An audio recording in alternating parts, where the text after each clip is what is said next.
C'est quand votre installation de chauffage est reliée à une sonde extérieure. Dans ce cas-là, alors, la sonde extérieure va donner l'information de la température extérieure à votre régulateur de la chaudière, qui est un régulateur climatique, alors dans ce cas-là. Et ce régulateur va donner information à la chaudière et parfois à une 23 watts, j'expliquerai plus tard, de la température de l'eau qui doit être envoyée dans les radiateurs.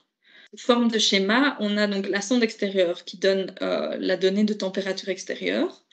Dans le régulateur est réglée la courbe de chauffe qui, elle, va traduire cette température extérieure en une température de consigne pour l'eau qui sera envoyée dans les radiateurs.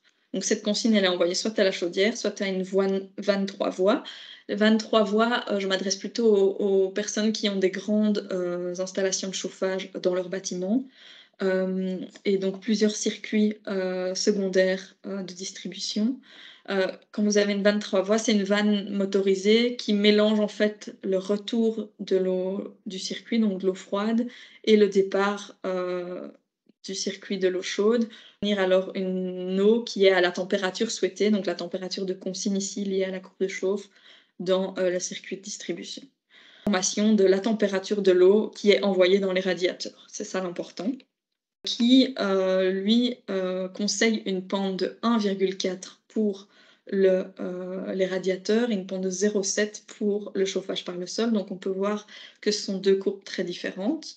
Tempolec, lui, conseille plutôt une pente de 1,6 pour les radiateurs. Donc une courbe de chauffe avec une pente de 1,6 et qu'il fait 0 degré dehors. Donc si on remonte ici, hop, sur la courbe, on va avoir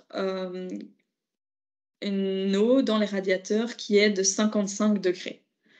Okay. S'il fait moins 10 dehors, ce qui est très rare à Bruxelles, on va avoir de l'eau à plus ou moins 70 degrés qui sera envoyée dans les radiateurs.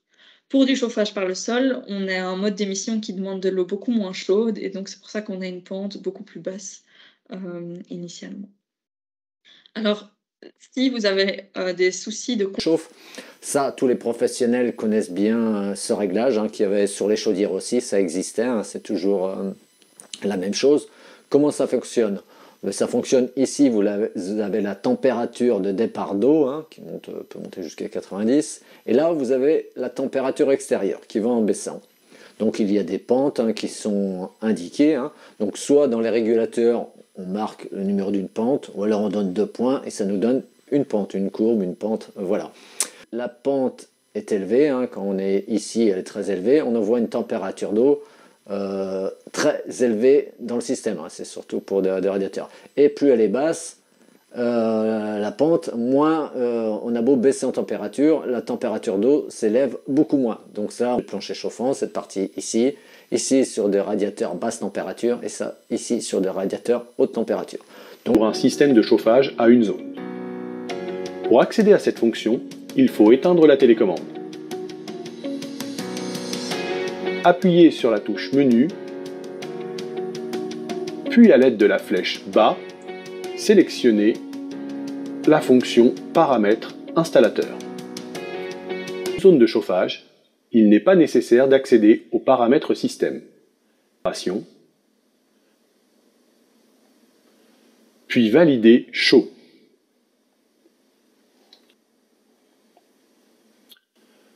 Deux possibilités s'offrent à nous. Courbe compensation permet de travailler en loi d'eau.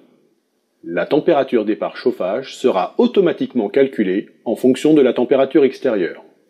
Courbe compensation. L'écran de réglage de la loi d'eau apparaît sous forme d'un repère orthonormé. Sur l'axe vertical des Y, axe des températures départ chauffage, il est possible de régler la température départ maximale, puis la température départ minimale à l'aide des flèches directionnelles.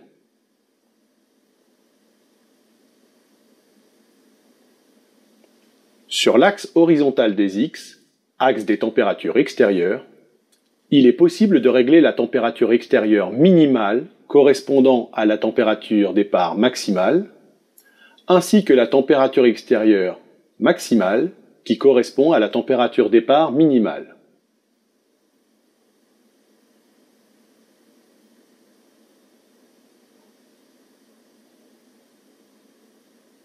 Une fois la loi d'eau réglée, appuyez sur la touche Validation pour confirmer votre réglage.